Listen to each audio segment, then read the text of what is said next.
is where we're camping, Lyon County Fairgrounds. Registration, here we come. Packet pickup. This is where we pick up our number plates, as well as a swag bag of goodies supplied by race sponsors and any pertinent last-minute information we might need. We're the museum, so that explains the antiques. Exactly. Want to be in the video? No.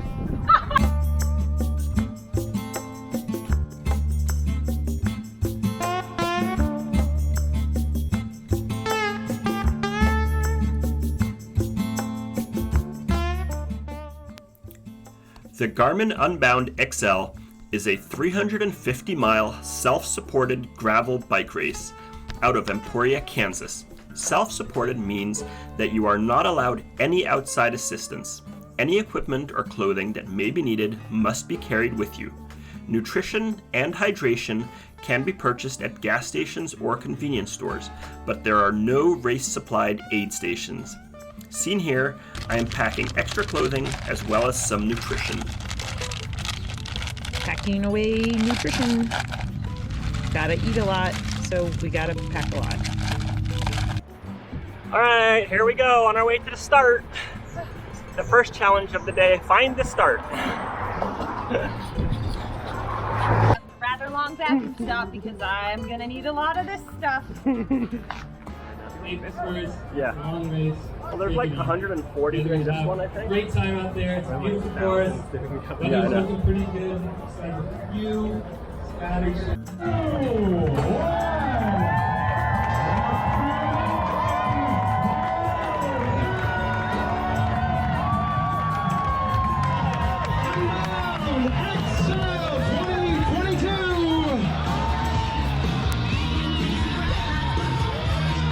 Yes, that is me trying to do a wheelie over a start line. As you can see, this is quite a large event.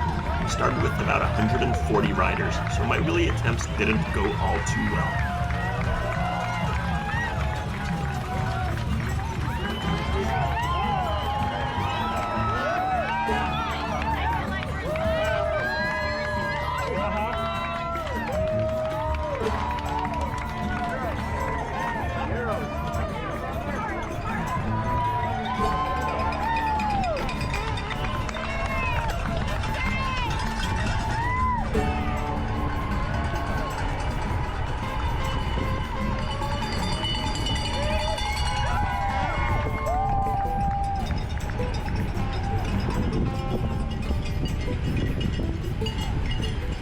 Garmin Unbound XL started with a neutral rollout under police escort out of Emporia, Kansas. As soon as we hit the first gravel road, we got the green flag and it was race on.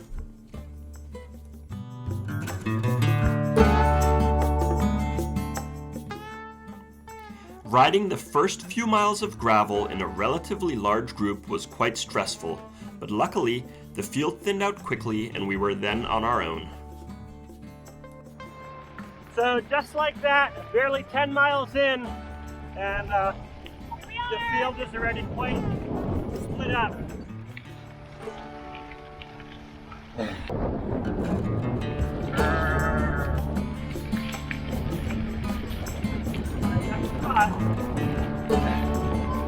Look at them go, wow, they're really fast. I didn't think they would be that fast.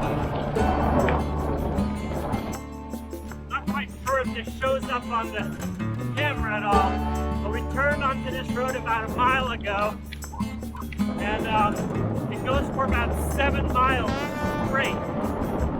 We can see as far as the eye can see. You can see the road straight ahead.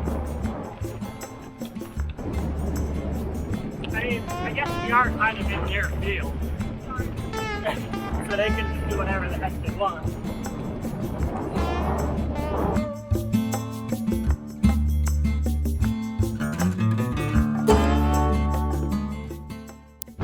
This is where I get my second flat, just about to catch just after my first flat, and then I got another flat, so I did not catch her this time. Alright, so 51 miles in. So Al had a mechanical about an hour and a half back. He told me to keep going. He said he would catch me. I'm starting to get a little I may have to do this all on my own now. I'll report back later that hopefully he catches up to me. We'll see. At just over 1,600 feet, Teeter Hill, seen ahead, is the highest point on the racecourse. At about 60 miles in, Cassidy Country Store was our first planned stop for water and food. Jess was leaving as I entered. I told her to continue riding and that I would catch up in a bit. Okay, so it's now 5 hours in. It's cooling down nicely, which is wonderful. Sorry, there was a cow watching me. I had to turn away for a second. Feeling pretty good. Luckily, I just spotted Joel. Little bit of an out and back. He's catching up. He had an extra tube around him, so I guess there were some issues. But he said he'd be with me again shortly. Okay, it's bumpy now.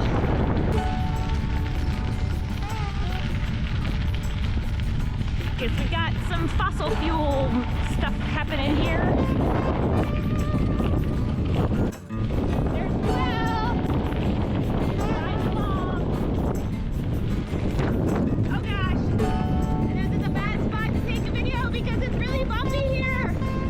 And I don't know what I'm gonna do now. Well, it looks like my Unbound XL for 2022 is officially over. I have a very large cut in the side of my rear tire, which I have fixed with all kind of boots. I've used all three of my inner tubes, all three of my spare inner tubes, and now I have a front flat tire. So I guess I'm gonna figure out a way to get back to the start, and that's it for me, unfortunately. This might be Joel coming up behind me, riding off away from the sunset.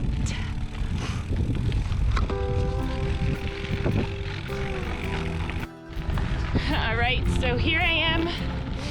I just got a call from Joel, and he has to drop out.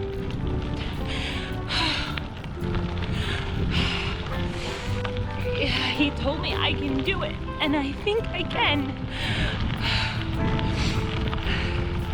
I'm a little apprehensive and very nervous and very scared out here all by myself for the next 280 miles or so, but I think I got this. So I'm probably gonna cry a little bit and be really upset for myself, but I'm just gonna ride because, well, I have no other way to get back to the end. And I hear some really awesome coyotes right now, off in the distance. Can you hear them?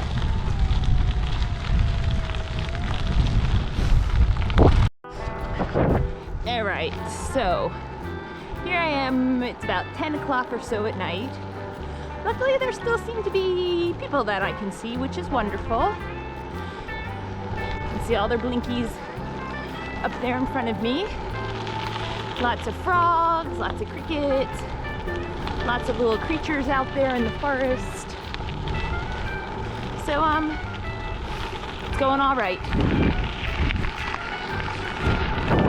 Well, so this is what it's like at night. They're right there on the side of the road.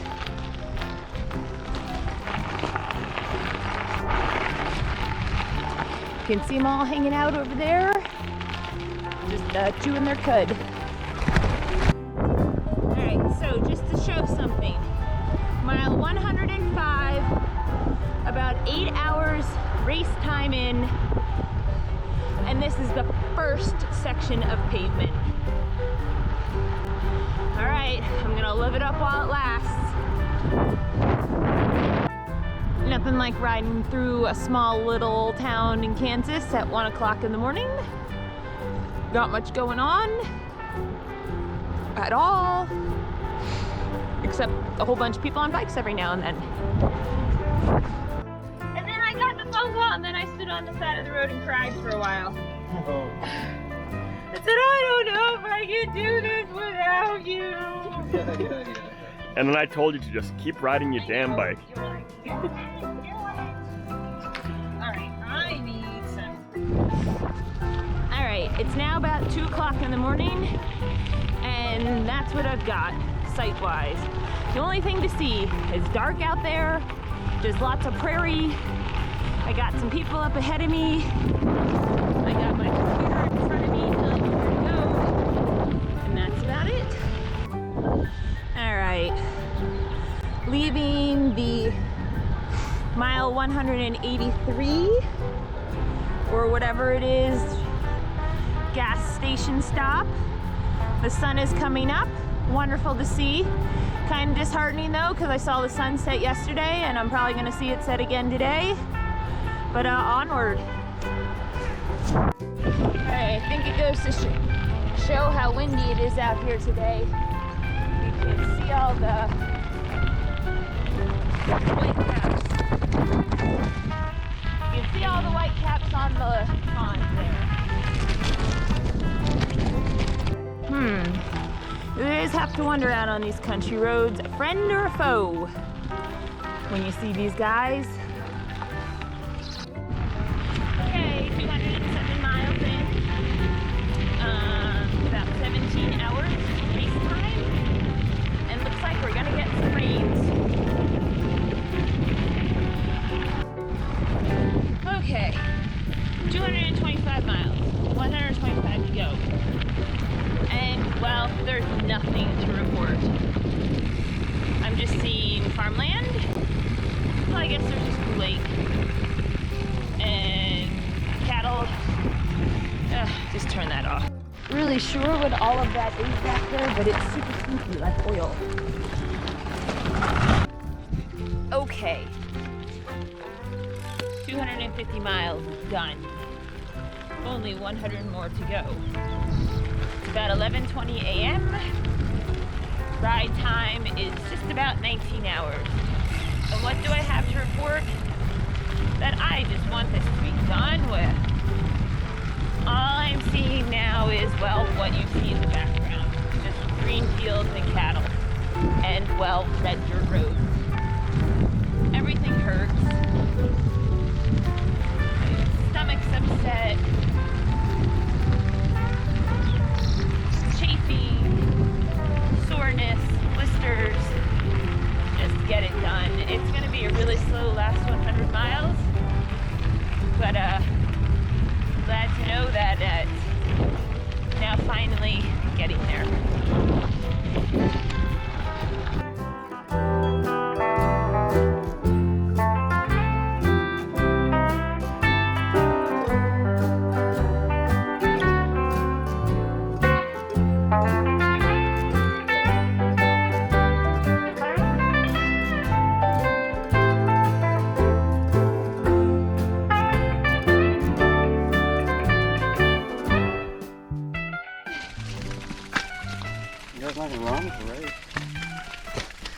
I've been racing since 3 o'clock yesterday. Oh, man. Well, not really racing.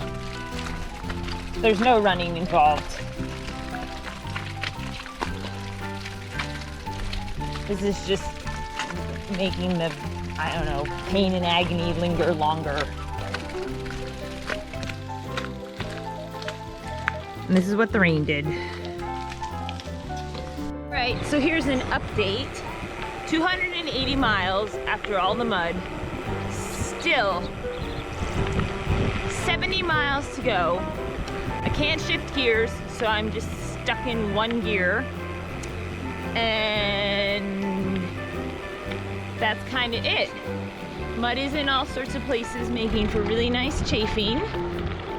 I seem to not be able to shift at all. And I still have 70 more miles to go. And this is fun. Why? I have no idea. So this section is supposedly the easiest part of the course. It's actually downhill for just a tiny bit. the little riser at the end. And we're at mile 328. So nice to have a little bit of break as we're getting there.